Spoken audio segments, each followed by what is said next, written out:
Hello बच्चों आज आपके कक्षा 6 गणित सेट 2 जो अभी आपके दिसंबर में होंगे उनका मैथ का सैम्पल पेपर लेके आए हैं। तो मैथ का सैम्पल पेपर देखें, जो आपको आसानी होगी, थोड़ा आपकी मदद मिलेगी आपको आपका आगे पेपर करने में। ठीक है, तो देखते हैं इसका पहला क्वेश्चन। पहले क्वेश्चन देखने से पहले एक बार जो आपका पैटर्न आएगा उसको डिस्कस कर लेते हैं। तो देखें, जो आपके क्वेश्चन में होंगे यहाँ पर कुल टोटल 12 क्वेश्चन होंगे। 12 में से 1 से लेकर 8 तक के जो पहले क्वेश्चन हैं उनमें विकल्प आपको दिए होंगे 4।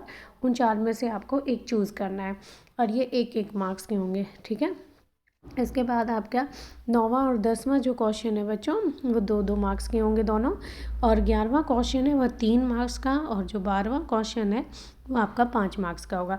तो इस तरह से आपका टोटल 20 मार्क्स का आपका ये टेस्ट होगा। ठीक है, तो देखते हैं अब इसमें जो पहला क्वेश्चन है कि वह क्या लिखा हुआ है। तो देखें, क्वेश्चंस बिल्कुल आसान है, आपको थोड़ी सी सोच समझ के बस आंसर्स को देना है। तो यहाँ लिखा है पहले क्वेश्चन में बड़ी संख्या ज्ञात करें।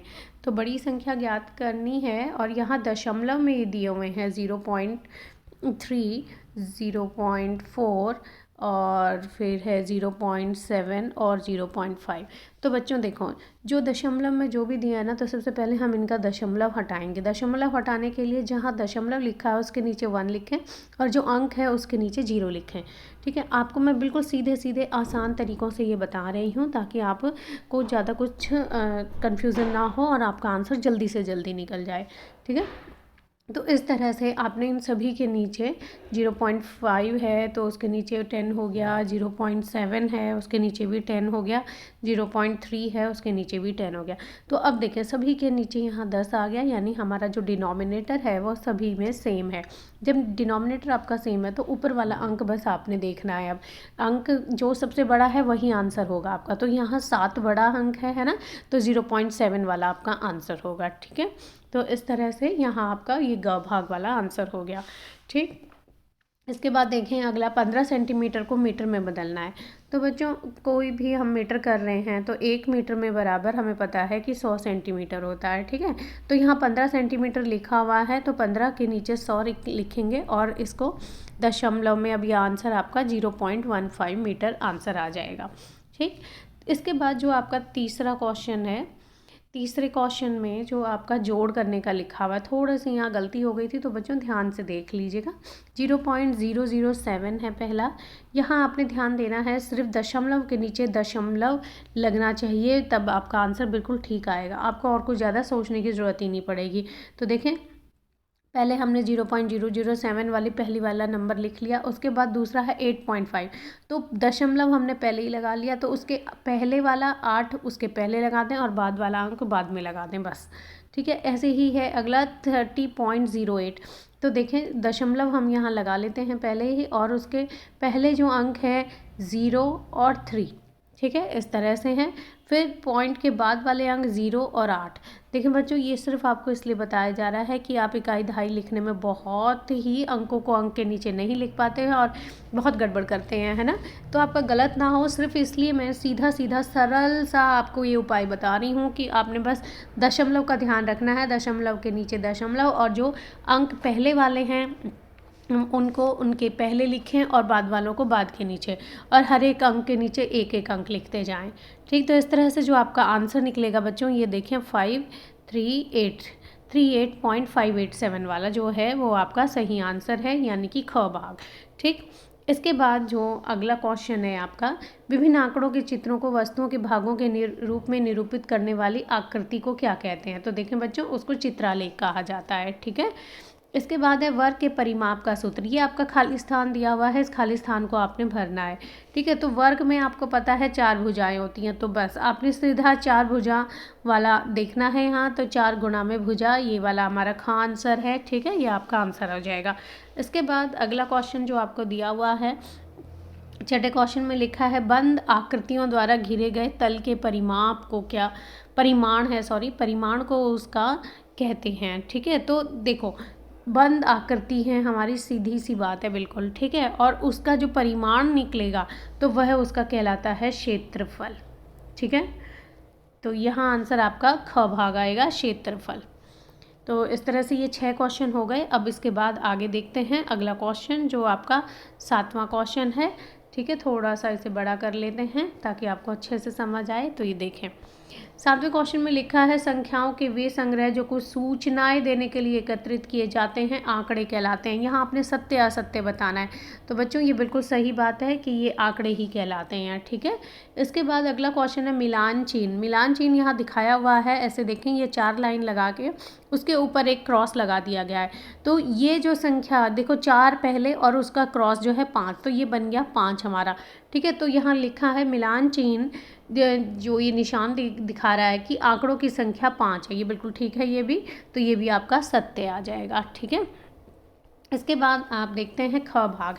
अब ख भाग में आपके क्वेश्चंस के आंसर्स आपने देने हैं। ठीक है, अभी तक जो 8 क्वेश्चंस थे आपके, जहां आपको विकल्प दिए हुए थे और आपने आंसर उसी में से ढूंढने थे। ठीक है, तो अब यहाँ आपने खुद से अपना दिमाग लगाना है और उनको करना है। तो देखिए 9वां क्वेश्चन, 9वें क्वेश्चन में लिखा है राजू एक पुस्तक 35 रुपये 65 में खरीदता है। तो कितने रुपये में खरीदी? 35 रुपये 0.65 पैसों में। उसने दुकानदार को 50 रुपये दिए। अब देखो बच्चों, उसने 50 रुपये दिए, 50 का अंक पूर्ण अंक है। ठीक है, तो इस पूर्ण अंक को हम दशमलव से पहले लगाएंगे। तो इसको हम क्या बना लेंगे पहले, 50.0।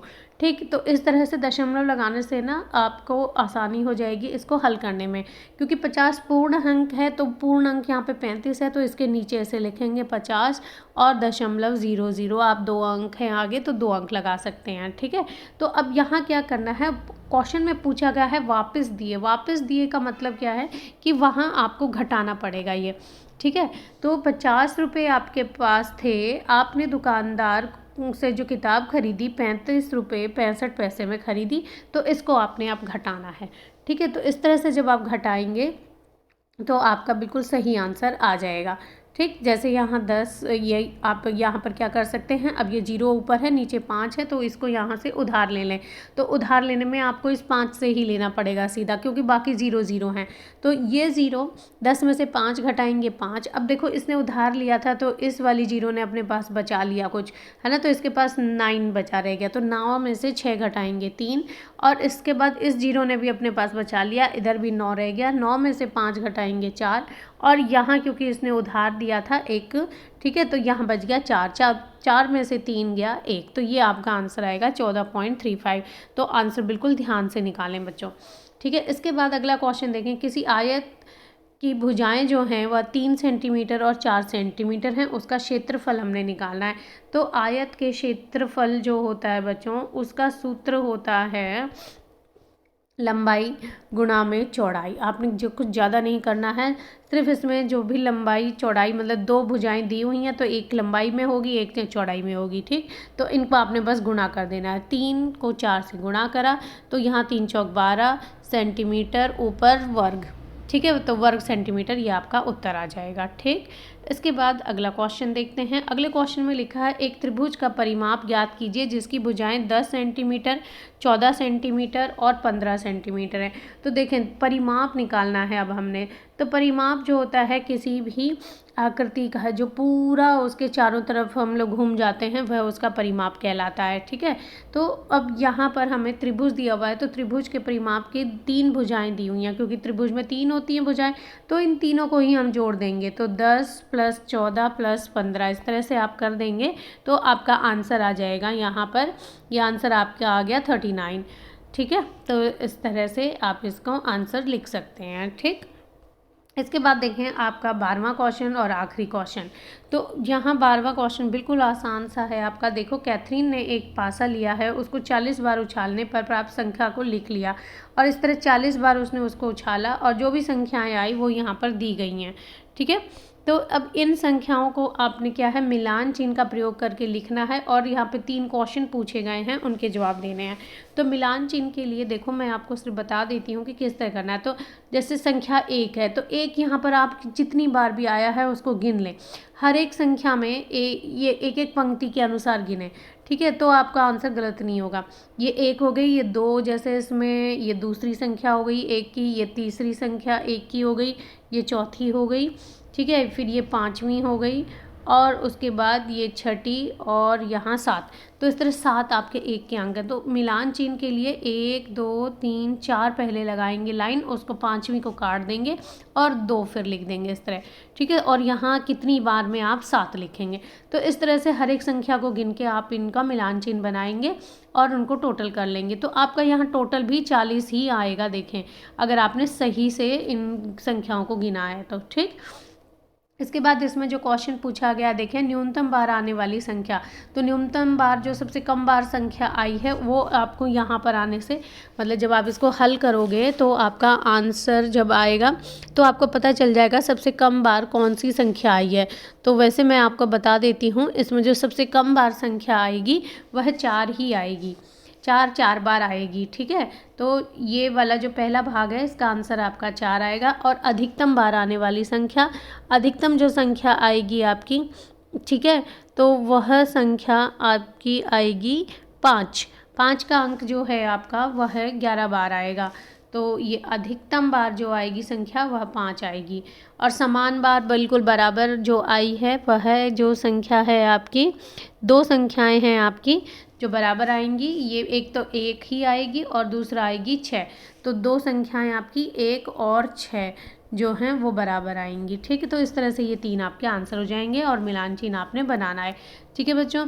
उम्मीद है आपको ये पेपर मदद करेगा आपकी और आप बहुत अच्छे अंक लेके आएंगे, ठीक है। तो best of luck for all your test. और चैनल को आप सब्सक्राइब भी ज़रूर कर दें, क्योंकि इस तरह के अब हम सैम्पल पेपर आपके सभी सब्जेक्ट्स के, जो आपके मैथ और साइंस के सभी पेपर्स हैं सभी क्लासेस के, उनको लेके आएंगे। तो ज़्यादा से ज़्यादा इसे लाइक और शेयर भी करें ताकि अधिक से अधिक बच्चों को इसका फ़ायदा हो। धन्यवाद बच्चों।